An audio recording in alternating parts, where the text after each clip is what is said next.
நீங்கள் ஒரு ஊருக்கு போகணும் அப்படின்னு சொல்லிட்டு பஸ்ஸில் போகலான்னு சொல்லி கிளம்புறதுக்காக பஸ் ஸ்டாப் வந்து போகிறீங்க. பஸ்ஸு வரதுக்கான கரெக்ட் டைமுக்கு வந்து நீங்கள் போயிட்டீங்க. ஆனால் பஸ்ஸு வரல. வெயிட் பண்ணிகிட்ருக்கீங்க. என்னடா பஸ்ஸு டைமுக்கு வரலையே அப்படின்னு சொல்லிட்டு டென்ஷனாக இருக்கீங்க. பஸ் ஸ்டாப்பில் இருக்கக்கூடிய டைம் கீப்பர் வந்து சொல்கிறாரு, இல்லைங்க பஸ்ஸு வரதுக்கு இன்னும் 2 மணி நேரம் ஆகும் அப்படின்னு சொல்கிறாரு.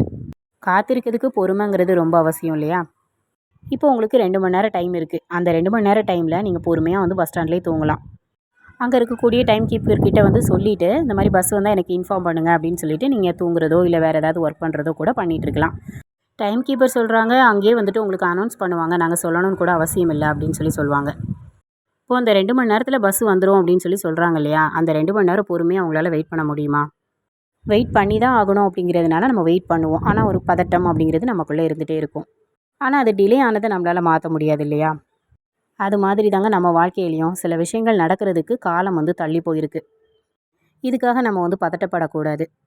ஆனால் நடக்காமல் போயிடாது. இப்போ வர வேண்டிய பஸ்ஸு 2 மணி நேரம் கழித்து வர மாதிரி நமக்கு நடக்க வேண்டிய ஒரு சில நல்ல விஷயங்களும் ஒரு சில பேருக்கு 2 நாள்லையோ இல்லை 2 மாதத்துலையோ இல்லை 2 வருஷம் கழித்து கூட நடக்கும். உங்களுக்கு கிடைக்க வேண்டிய நல்ல ஒரு முன்னேற்றம் கிடைக்கும். ஆனால் அது வரைக்கும் நீங்கள் எப்படி இருக்கீங்களோ அதை வச்சு தான் நம்ம அந்த கிடைக்கக்கூடிய சந்தோஷத்தை என்ஜாய் பண்ண முடியும்.